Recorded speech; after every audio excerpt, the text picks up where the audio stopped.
everyone, welcome to Backstory Sessions. I'm your host Matt. We hope you enjoy this episode.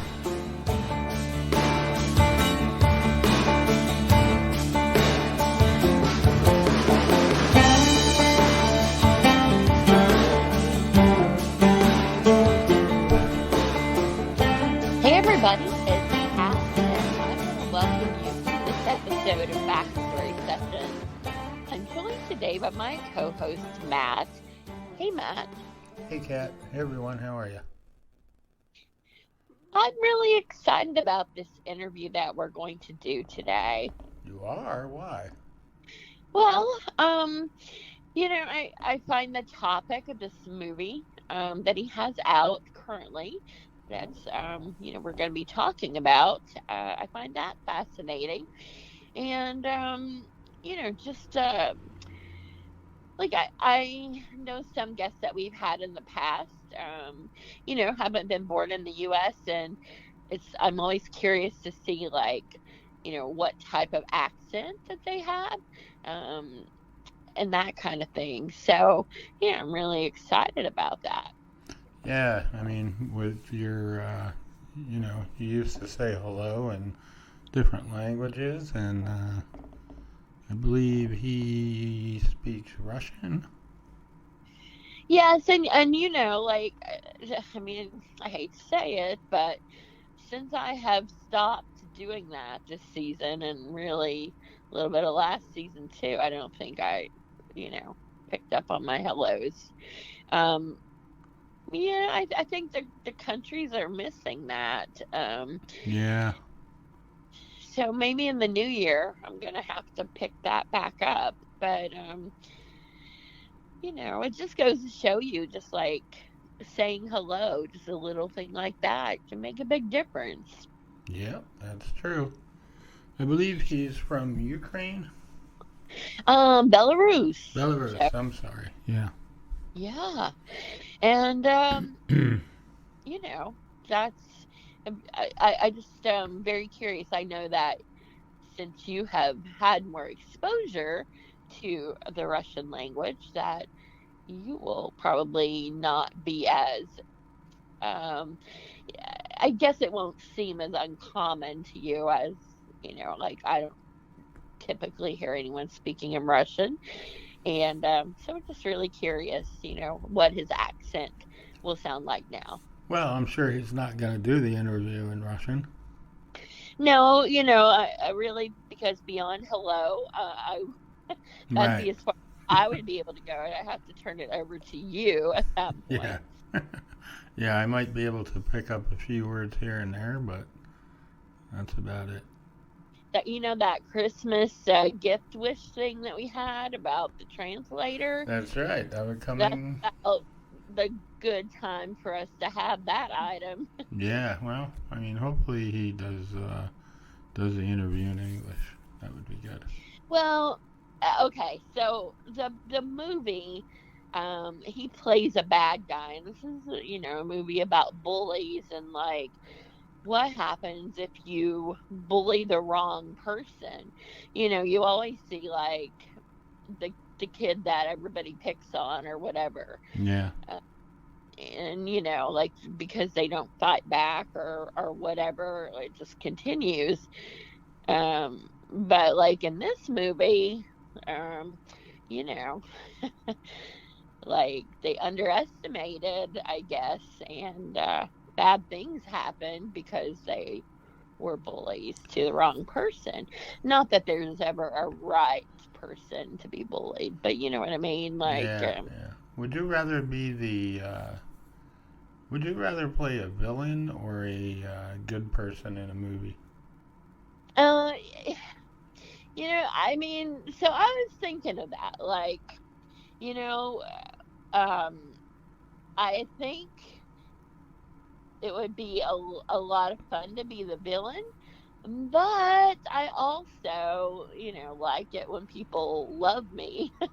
Yeah, so it happens to the villain in most movies. Well, they usually get arrested or killed. Yeah, or worse. I mean, yeah, there's usually not a happy ending. So. No. So again, that would be another good reason to choose being the good guy.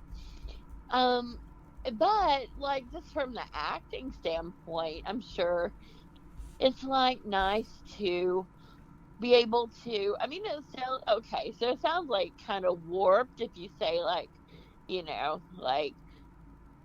like what do bad guys do? They either kill people or they steal or they, like Right. rob banks Yeah. or but they have to drive really fast, in cool cars. Okay. Um, or, they're like, I mean, they're always like living on the edge, doing the things that like you don't get to do in real life. Yeah, I guess that's true. Yeah. So, I mean, that part is kind of appealing.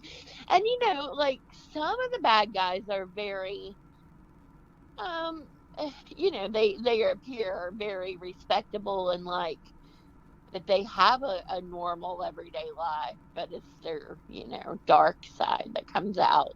Yeah. Yeah. There's. People don't see. So, and in that way, I think, um, I don't know.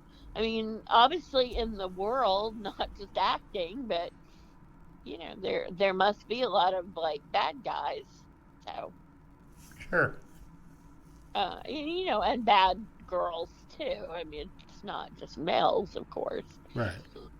Although, if I had to guess a percentage, I would say it probably is a little bit higher on the male side, but I guess it depends on what you're talking about, though. I mean, you know, I mean, there's lots of bad females in the world. I mean, I guess it depends on what your definition of bad is. well, I mean, okay, you know, how many like crimes are committed by females versus males? I would say it's a higher for males. Yeah, I would guess probably higher. I mean, I don't know that for sure, though. Me either. I mean, it makes But sense, I guess, that it would be males. I mean, in general, I think males are just always like, they're usually in charge, like more of them are bosses or whatever. Um, so it only makes sense. And they've been the head of the household, all those years. So, Okay. since if whoever gets to make the decisions and have the power, it only stands to reason that there would be more corruption in that, in the power part. Like the person without power, it's kind of hard for them to be too bad. Well, I mean, plenty of people have, you know, committed crimes because they're not in power. Like, think of the person who goes and robs a bank because they're poor and they need money. Or, um, they commit an act of workplace violence or something. Um, I suppose that could be true, but I kind of like think about, I don't know. Um,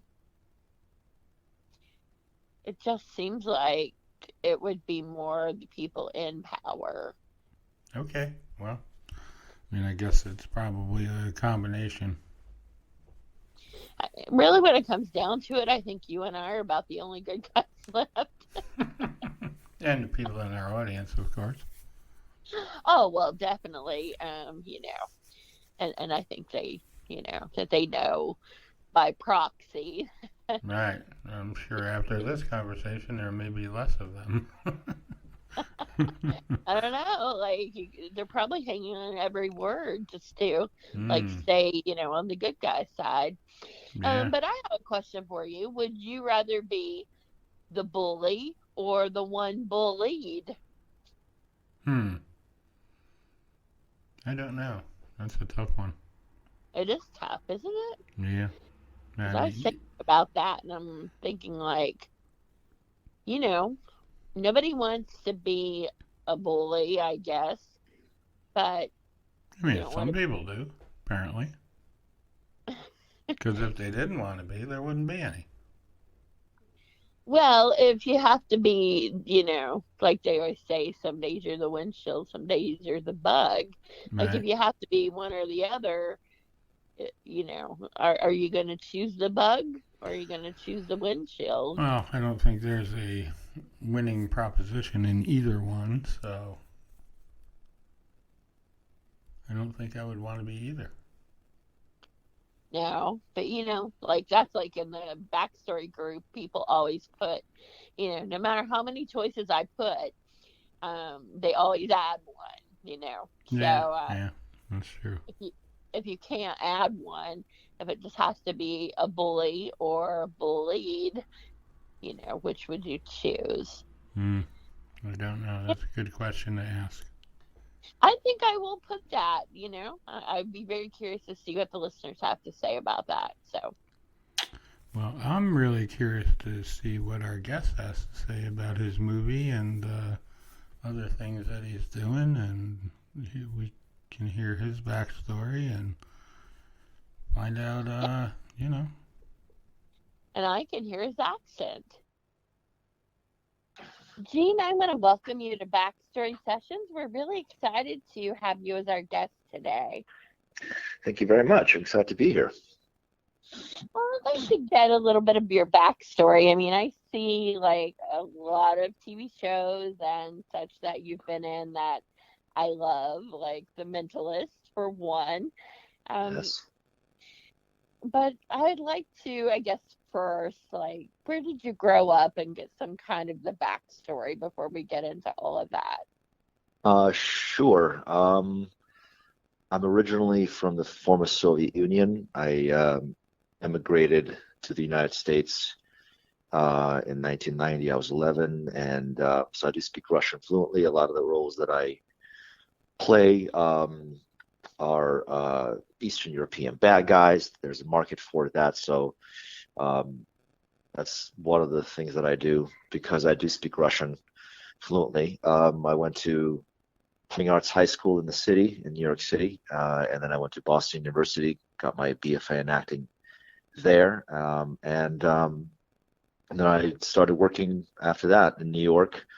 Primarily, did a lot of theater, off Broadway, regional theater, a lot of soaps, and then decided to move to Los Angeles about 17 years ago. And then, yeah, I've been working in TV and film primarily, and also video games, voiceovers, well, many different things. But yeah, that's been my journey so far.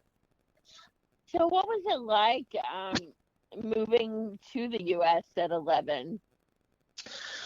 It was different. I mean, it was, I just turned 45. This was 1990. This was when the Soviet Union fell apart. It was before the internet, before cell phones. I barely spoke any English, and so I was an immigrant in New York City.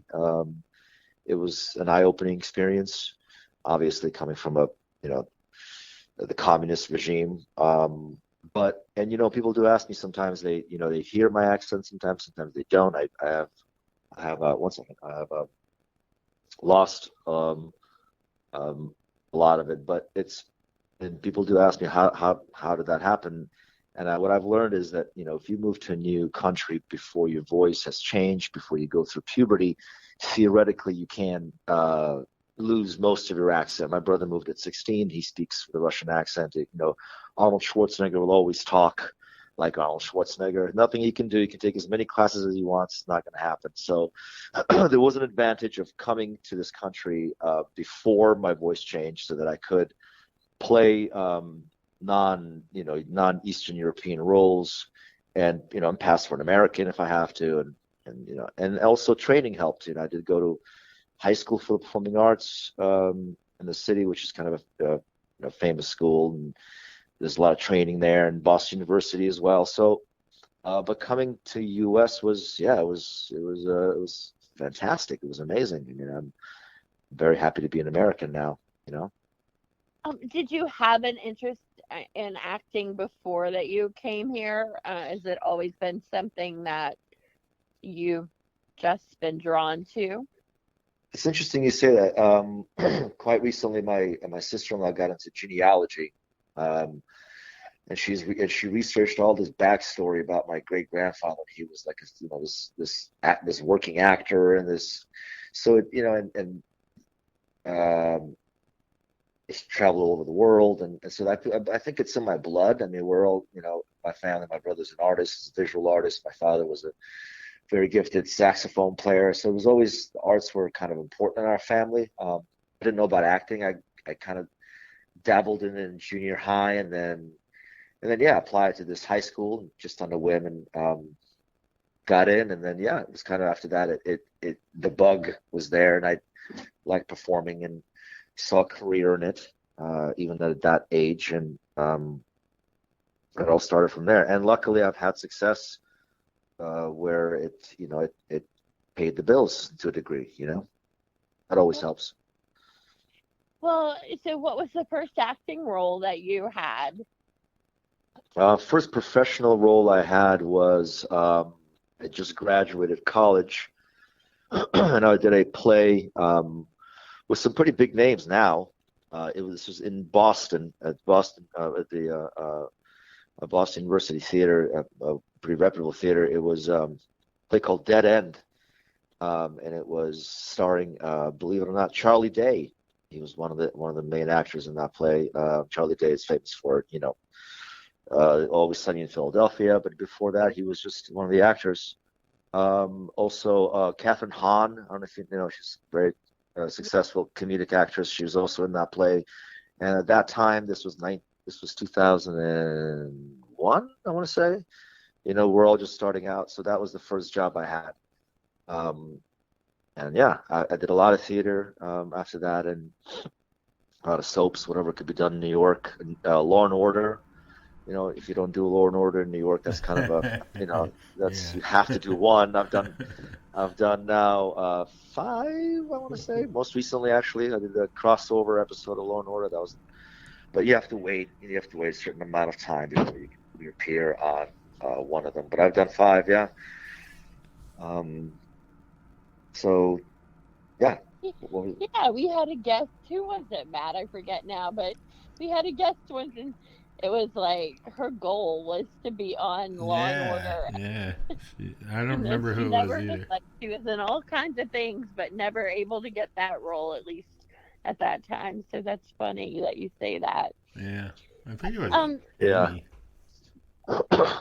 do you like playing the bad guy? I know you said that like you're able to fit into that character, but It's fun. It's more yeah, fun playing. It's more fun than playing the good guy. You know, yeah, good guy, there's more rules to follow. You know, bad guy, you're more free because the whole point of the whole point of cinema or TV, or you know, is you know, element of surprise. You know, it's being, you know, not knowing what the story's going to go. You know, and the good guy, that is kind of a little predictable. You kind of know that he has to follow certain rules and moral standards. And when you're a bad guy, all bets are off. You know, where they're coming from is entirely up to the actor. So I think that's why a lot of actors gravitate towards those roles. It's just more fun to kind of stretch that muscle of like, you don't know where I'm coming from, and that's good. You know, so in The Mentalist, were you that a bad guy there too? I was a bad guy in The Mentalist. It was who was his whole thing is that he came off as a very good guy. You know, what I mean, he was Yeah. very very likable, and it turned out that he was the villain. That was the whole twist. And yeah, and it was American, you know, Dan Hollenbach, and so that was also another plus. Yeah, it was a cool episode. I really enjoyed that one. Yeah, I just love that show. I watched like all the episodes, which is rare for me to watch a whole series of. especially that was on for quite some time. So yeah, Yeah. so when I saw you were in that, I was like, oh, I remember that, that episode. And I wonder, like, now that you said you played bad guys, I wondered if that was a fun thing to do. Because I think, I think it would be. Like, I imagine, getting to do all these things you don't get to do in, ordinary life. So, Yeah, um, yeah, exactly. did you have a backup plan, like if acting didn't work, or are you a person that just doesn't believe in like the plan B and you just have plan A and gonna make it work? Um, it's yeah, I don't know. It's not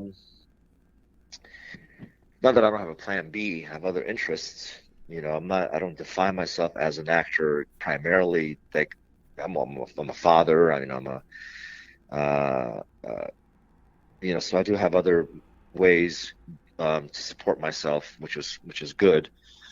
And I've been lucky. I've been lucky to, like, for example, the video game genre has been very good to me.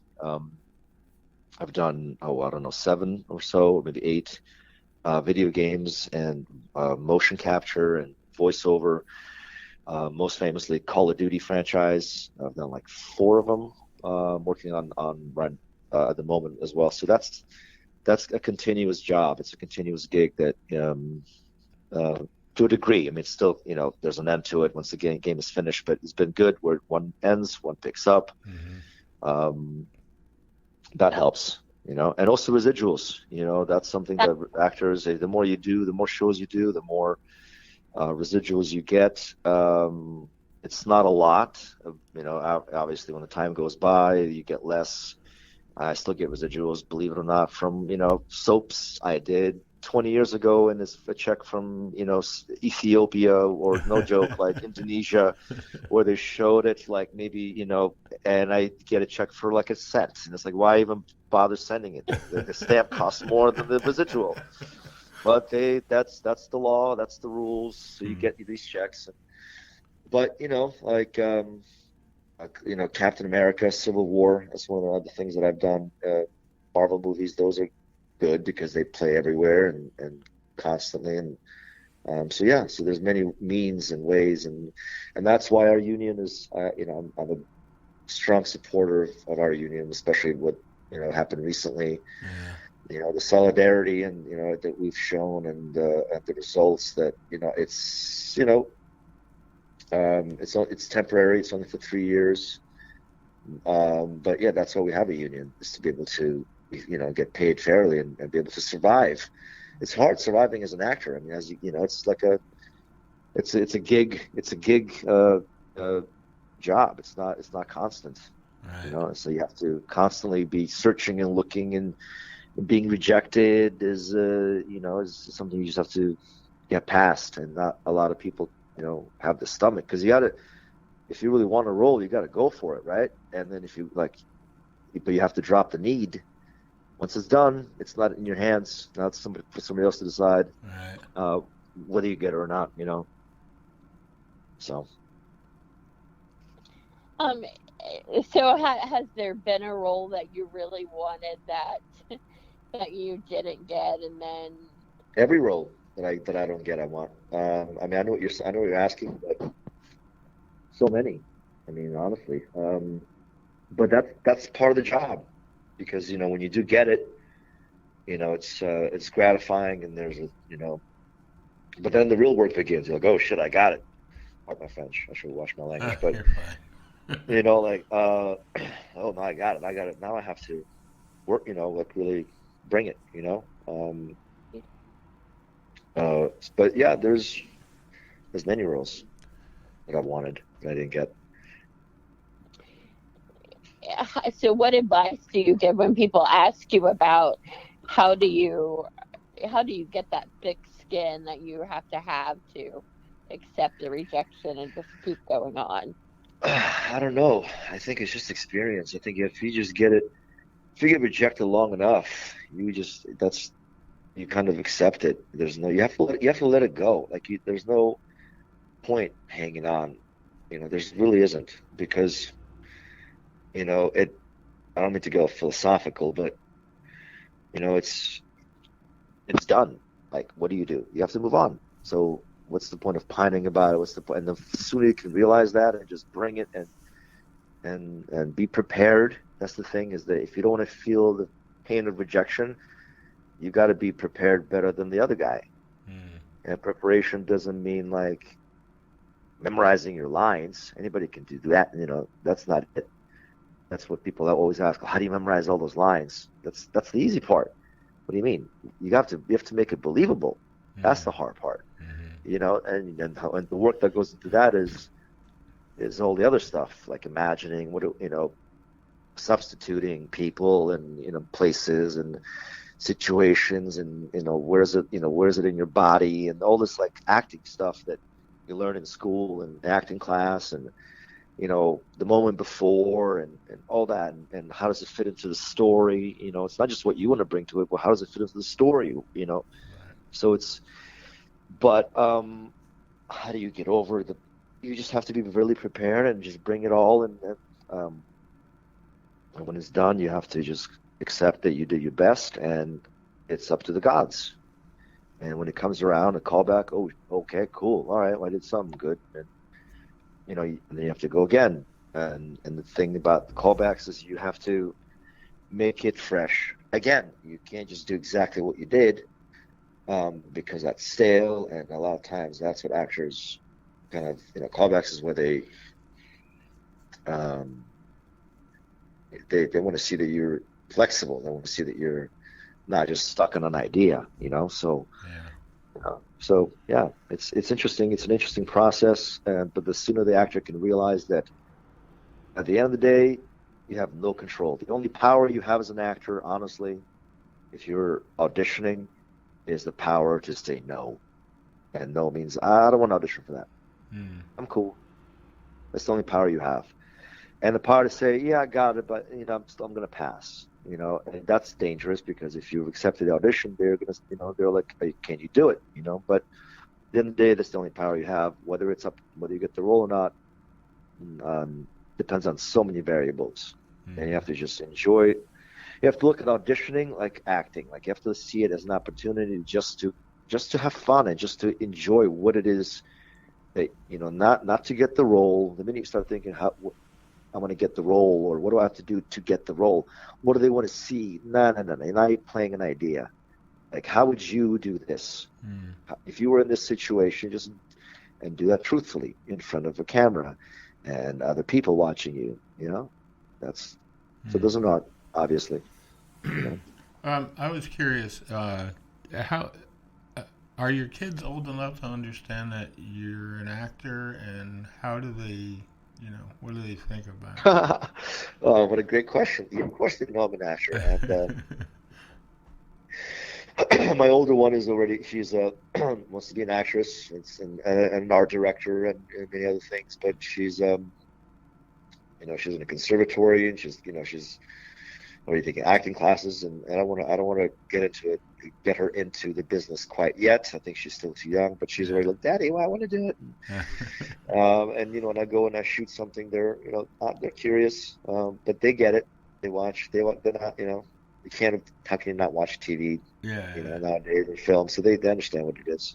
Yeah, I was just curious if they're like, oh yeah, my dad's in that, and Oh yeah, and they tell their friends, "Oh, my dad's in the Captain America movie." Yeah. Like, oh, you don't have to tell them that. It's not the first thing you say. It's like, "Hi, how are you?" Oh, and my dad's in Captain America. Yeah, exactly. That's funny. All right, Kat, what's next? So, Abigail, let's talk about that coming out. Oh yeah. Oh, that's right. There's a movie called Abigail. What is that? Let's talk about that. So, how did you hear and become involved in this project? Okay, so I did a movie. Oh man, what year was that? This was 5 years ago, I want to say. Oh my God, I'm blanking out on the name. With Ava and Brian. Ava was my daughter in that film. Oh my God, what's the name of that film? Oh jeez, it's a space drama. And I'll remember it in a second. Tip of my tongue, but And we met then. Brian was there on set. Brian is the executive producer of Abigail, and Ava is the star of Abigail, who plays Abigail, Ava Contrell.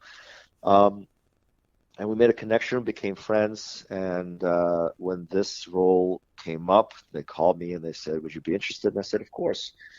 Once again, is to play Ava's. Well, I shouldn't get into the whole plot line, but well, no, I should, I guess. Yes, it's the most her father in this film, and yeah, that's how it came to be. And so, was it filmed in? So it takes place in Alabama as the setting. Was it filmed in Alabama, or was you? No, it was filmed in Northern California in Oakdale, near San Francisco area, the Bay. Yeah, and it's Hasker, Alabama.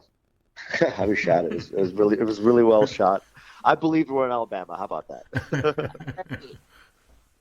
Uh, and so, what was the weather like? Oh, it was cold, and we had to pretend that it wasn't. Yeah, that's a good question. Wow, did you know this? Did you talk to Ava? Oh man. Oh wow. I'm getting to the bottom of this, feeling like Alabama, so they'll know I've asked all Oh the man, questions. that's a good question because that's exactly what it felt like, and I didn't even think about that question. Yes, it was cold, and it was especially at night. There was a lot of night shoots because it's a revenge horror thriller. So yeah, it was very very cold. We had to pretend like it wasn't. That was an art. We're huddled, by the heaters. With a lot of like those thermal things you put in your gloves and your shoes and your back to keep us warm. Yeah, it was cool. So it centers around bullies, I guess, and getting revenge on them. Um, so did you grow up like with bullies around? Do you think that? Me personally, I mean, sure, a little bit. Not that much. I did get bullied uh, being a Russian immigrant, right? For a little bit, there was some, your commie or whatever kind of talk, which is normal, pinko, that kind of stuff. I didn't take it too seriously, and there was enough immigrants where I grew up in Queens where that didn't bother me. So yeah, not that much, but I am aware that especially nowadays, like cyberbullying, that's a big problem. So I think that the movie's relevant in that sense, um, and it cautions against, you know, you don't know who you're bullying and what the end result might be. So hopefully, people get that message away from it. Yeah, because it really was quite the experience for if the person that's getting revenge on in this movie.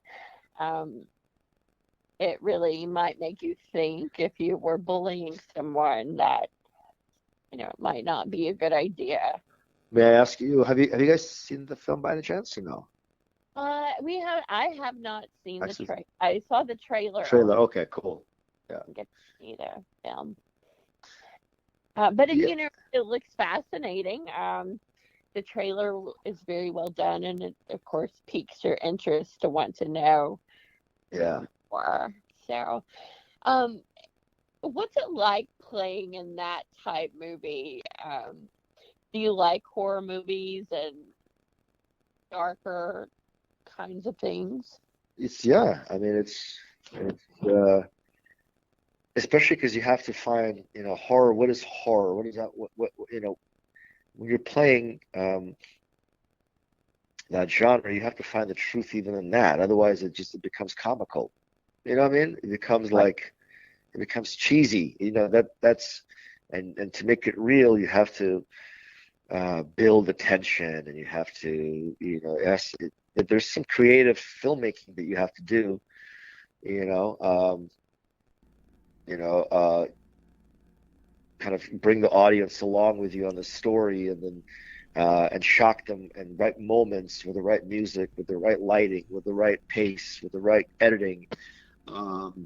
Costumes, obviously, special effects and makeup and blood, and so there's a lot of elements that go into it, and it's fun. It's fun, like when that machine kind of comes together, let's say there's like a lot of blood involved and gore, and so continuity is a cool thing. It's fun to see behind the scenes of a movie like Abigail, where we're all just hanging out, like having burgers, but we're all just drenched in blood, and it's the contrast is just we're all smiling, and it's just but so there's that's fun.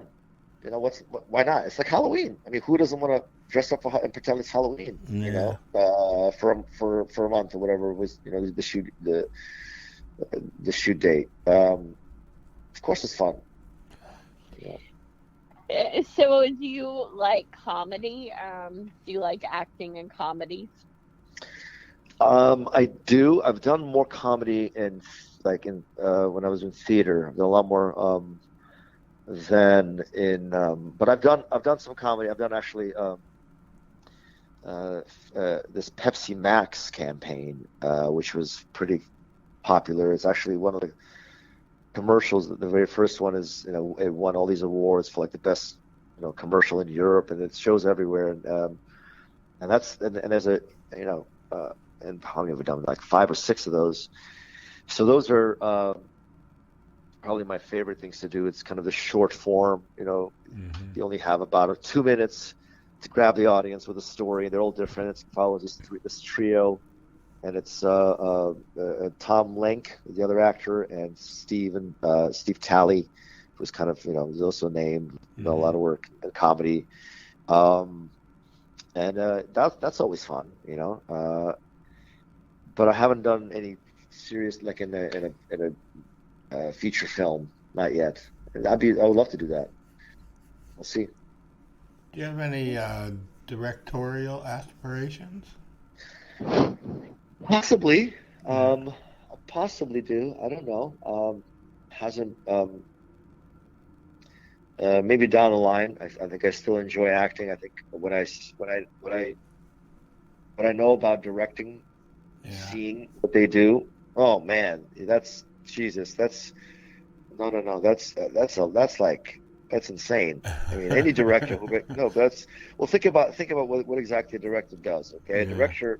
Like they have to know everything. They have to be kind of have their fingers in every pie. Yeah. And somebody's always coming to them with some question, whether it's an actor or whether so they're always being split in 1,000 directions, and it's a lot of responsibility. Yeah. I don't even know how directors that write and that star, like in their own movies, that's just like masochism. Like you don't have a life. Like what do you like? That's like I saw, what is that? Stallone, Sly, whatever, that documentary about how oh man, so much respect for that guy. Not that I did it before, but thinking, wow.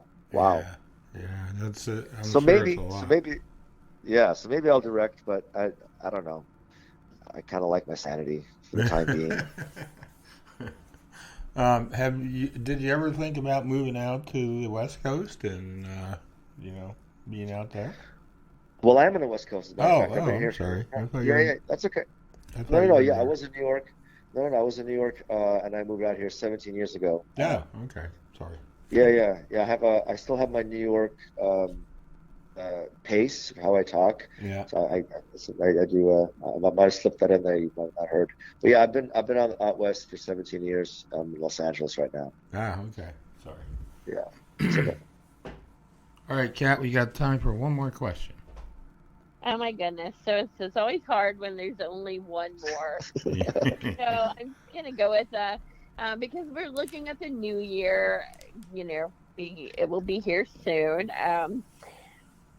What is something that, as you look to the new year, that you need to start, and another thing you need to stop, and another thing that you need to continue? Wow. Start, stop, continue. Great question. Okay. I think, uh, huh. Well, I need to start is I think I need to um, start focusing on not on not that I do that as much, but I can even improve upon that skill of really focusing on the successes and the those stepping stones and putting my hat on things I've done and that I'm continuing to do and being proud and and not not be so self-deprecating because that is something that actors do. There's and now that uh, I've learned to, like I said, move on and let things go. So that is just continue in that direction, and it's all the same thing, which is, when you say start, stop, continue, it's all within the same flow, which is just do your work and continue to progress and get better as an artist, as an actor, and let go of control, let go and stop, trying to control the outcome, and then let the cards fall where they may, because at the end of the day, we're only here for a brief time. Let's just be honest. Mm-hmm. This life is, we think we're going to live forever, but it's not. It's going to end. So, it's how much more, years do we really have to, to worry about what could have been. Just if it's meant to be, it's meant to be. I'll do my best. I'm happy with how my career has gone so far. I'm sure I won't stop. And when my time is done, it's done. So I think that's the lesson here is, just to do the work. And as they say, chop wood, carry water. I don't know if you know that expression. Yeah. And let the universe, help you out when it wants to. And hopefully, you have successes and you have downfalls, but hopefully you get up and continue. Mm-hmm. What's next for you? I'm working on the next Call of Duty franchise. Mm-hmm. That's exciting. Some other projects I can't talk about. There's one other project I can't really talk about in detail. So we'll see. We'll see what happens. But primarily the Call of Duty I'm really excited about. Cool. That's nice. Awesome. Yeah. Yeah. Thank you so much, guys. Appreciate it. Well, I think you can't leave without at least saying something in Russian because we had this thing then where I said hello in different languages to listeners in other countries. So I don't know. Yeah, sure. Yeah, I can say a few things in Russian. I can. The спасибо большое. Было очень приятно познакомиться. В общем, да, спасибо за отличное интервью. I heard. Thank you very much. Absolutely. Have a great night, guys. Appreciate it. Thank you, sir. Appreciate your time. Bye-bye. Bye-bye. Bye.